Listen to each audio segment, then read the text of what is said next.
So I suppose the first thing is when Kenneth called, it was in February or March maybe, and at the time the country was in obviously a pretty extreme lockdown, and he mentioned Donegal. So the thought of Donegal was like South America to me at the time. Obviously then the fact that being from Cork and living in Cork, and I live in the south, on the south coast, to be able to come up to Donegal is about as far away as you can get in this country. I was put in contact with Micheál Murray, who's one of the Murray brothers from these parts. They're actually from Falcarra, which is out the road. My Donegal geography has improved no end since I've been here.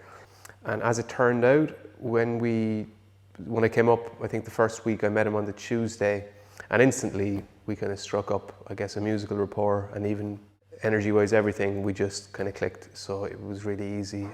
So most of that first week then was based around putting together a show really with Micheál to record for the Errigal Arts Festival.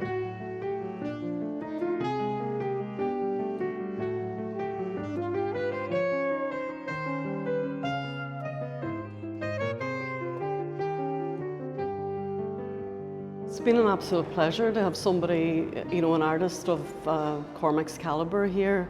When you first approached me about the residency, I was really delighted, and like I said to you, kind of the hand in the air, I felt that that aspect of the programme here was lacking, in terms of the jazz programming, world music. Yes, we do it, but we haven't done it in a I suppose, coherent and consistent way to now, and it's been kind of opportunistic, so we work with other partners. So the idea of working with the Improvised Music Company and having like an expert lead on this residency was really attractive. And then having Cormac McCarthy placed with us in, as the artist in residence was just a fantastic opportunity. So when I arrived in the theatre, the first thing that struck me was that the actual physical space of the theatre was bigger than I expected, because it's quite an impressive hall, and there was a grand piano on stage, and I was told this is your space for your 2 weeks here, which in itself was almost a little bit daunting to think that I'm up on, it's because you'd almost expect that you might be in a little studio or something, but it was like you're on the main stage for 2 weeks, with your piano, and nobody there, obviously. So that in itself kind of created a certain dynamic, a certain atmosphere. Almost trying to tap into that, because I do think that the physical space that surrounds you does really influence, especially how you write music, I find. Cormac is so accomplished as a musician, but also as a facilitator and teacher. The session that he did with the students from the Donegal Music Partnership was really beautiful. He was so generous with his time and so at ease and so in command. He's obviously at the top of his game artistically, but he's very good at relaying what he knows and just offering confidence to people as well.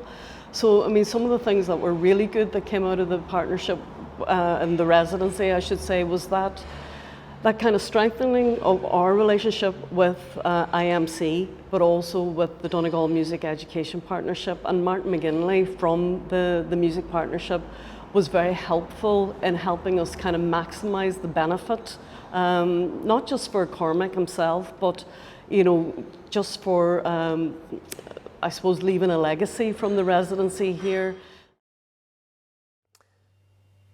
So as well as I guess striking up relationships with people in the theatre, Patricia very kindly organised a walking tour with the local historian, Kieran Kelly, who was absolutely phenomenal. It was one of the highlights for sure of the residency.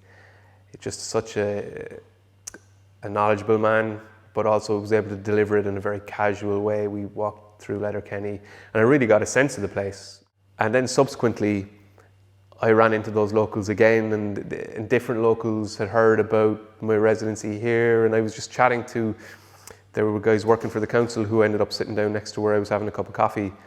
Started chatting to them. They were asking me about what I was doing here, what kind of music I played, and when I said that I played jazz, another guy across the street said, "Oh yeah, you're such and such. You were taking a tour with Kieran, and you're in An Grianán." And so there was this kind of a buzz almost happening, and there was an energy to that, and the people are so nice. Like, I know that's such a cliche, but I genuinely mean it. They're so warm, so welcoming, and I felt really at home and really at ease, knowing that there were connections being made, and people were telling me about certain streets. And when I arrived as well, when I wrote that tune on the first day, where the address of the theatre is Port Road, Letterkenny, so I called the tune Port Road, but Kieran subsequently told me that this technically isn't Port Road. So when I mentioned this to Kenneth last night over dinner, he said maybe I should call it Port Road with a question mark at the end. So I think that's what it'll be presented as on some future record.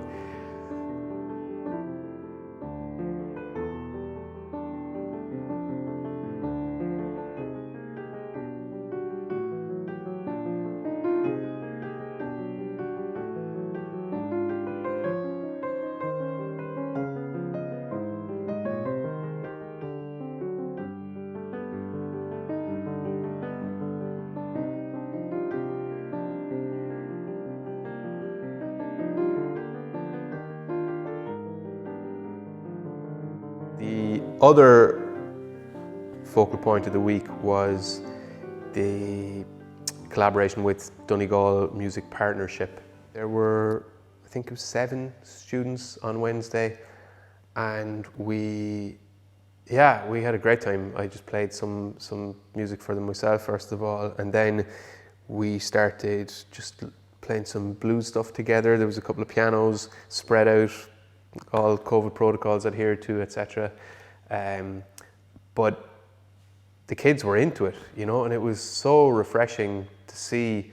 There's such enthusiasm, like really, really a lot of talent, a lot of natural improvisational flair from people who had never done it before. There was one girl who just started playing. I showed her the blues scale. She started playing it over some changes that I was playing, and she was into it straight away. And the first question I asked her was, so you've obviously improvised before? And she said, no, never. That's like, I almost get more of a kick out of that. I genuinely do get more of a kick out of that than I do from anything that I would do myself. Seeing, she was a teenager, maybe like 17. Seeing, someone of that age or younger, or any age really, but being stimulated and something, you could see the spark going off, and she was asking really like relevant questions afterwards and looking to try and see what should I listen to, how can I progress, and there were also, that's just one student, but there were other students who had actually quite a developed vocabulary already. The interest, the energy, and just the inquisitive nature of the kids the other day was really refreshing, and it was stimulating and lovely.